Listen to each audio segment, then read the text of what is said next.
let me be very clear to everybody. I am not for the ouster of Marcos. Marcos was elected for this specific period of the rule dito sa Pilipinas. Huwag natin tanggalin dyan because that is the free will of the people. Dahil hinalan siya peaceful naman. And I said that ano ko kay Marcos, yun lang naman siya. Nakita yung, sabi ko, yung nabuktasan pagkatapos ng rally, wala na ingay. Tumahimik na rin ako. Yun lang yun eh. Yun lang naman ang ano ko kay Marcos. Sa madaling sabi, Mr. President, kaya kayo nagsalita rin dahil gusto nyo tanggalin ng Presidente Marcos Jr. kaya ngayon sa Mindanao Republic. Let me be very clear on this also, Sal. Mr. Marcos has nothing to do with the ICC. As a matter of fact, I am not asking for his help. Sarili ko itong, this started even before him. Ako na ang bahala sa sarili ko dito. I will deal with the ICC myself.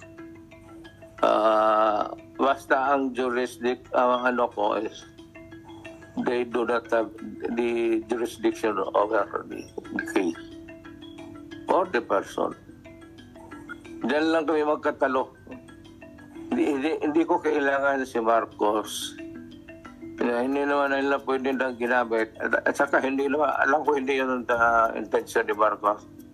Natakot-takutin ako na arestuhin ako ng ICC.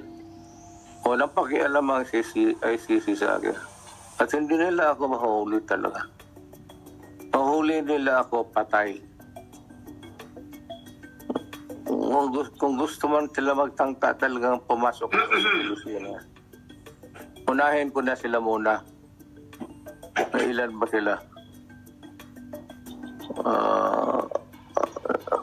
Kayong mga sundalo, tumabi muna kayo. Kasi hindi ninyo ito away. Wala namang jurisdiction yung pumapasok na yan. Walang basis. Ano ang otoridad nila na the authority to come in and arrest people? Wala. Para sa akin, wala. Kaya pag pumunta nila ako, arrestuhin nila ako dito, magkabarila talaga yan. At uubusin ko yung mga putang ilang yan.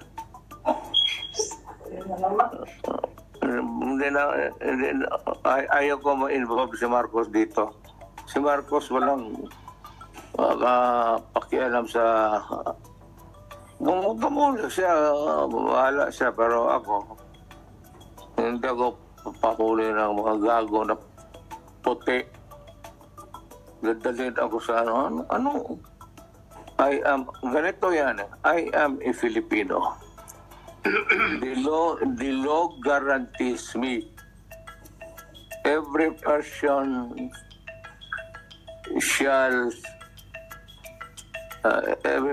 shall be itong clause ng Constitution sa Bill of Rights natin. Every person shall be no person shall be deprived of life, liberty, or property without due process of law. Not any person shall be denied the equal protection of the clause of the Constitution. Dito, bago mo ikulong at itong ICC, ang ginamit na inquisitorial, adversarial ang ating preliminary investigation. Kaya nga makakaroon ka ng you can ask for a clarificatory time. Kaya gan pa lang, wala na, bagsak na sila.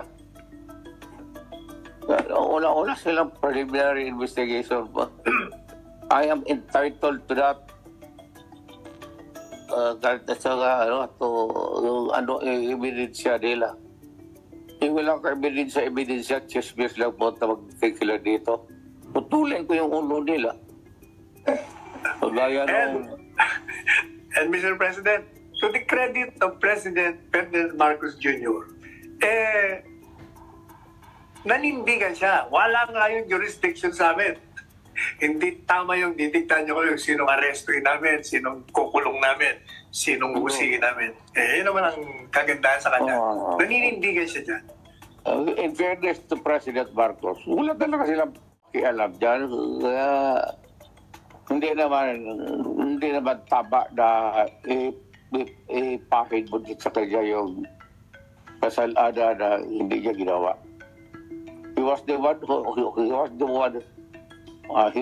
the one who initiated it. He was not the one who asked the ICC to come here to investigate. If ever nag-investigate sila dito.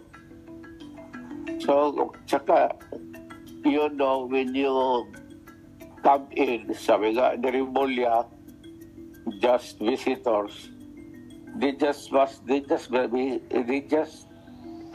visitors.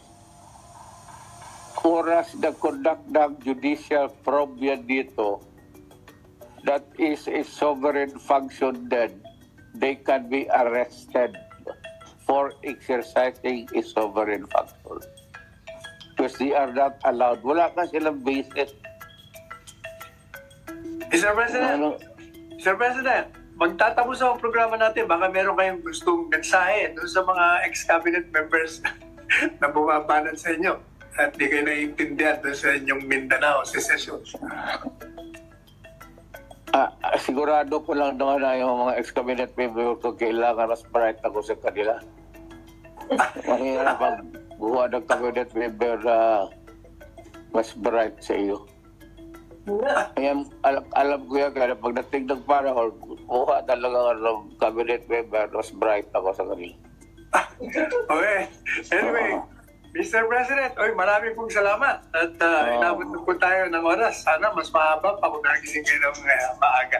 Anyway, may bukas pa naman. Tuloy natin bukas. Sige. Okay, maraming salamat. Presidente Rodrigo Roa Duterte. In the meantime, mag-aral na muna sila. Sige, sasabihin natin. Thank you. May mga nagsasabi na bubuwagin daw o i-dismantle ang Task Force Davao. Now, Task Force Davao is parang hindi siya detachment kasi maliit ang detachment. It's not even exactly a brigade, but it's a unit of the Philippine Army whose job is counter-terrorism and anti-terrorism. And they have helped keep the peace in Davao for so long already, ilang dekada.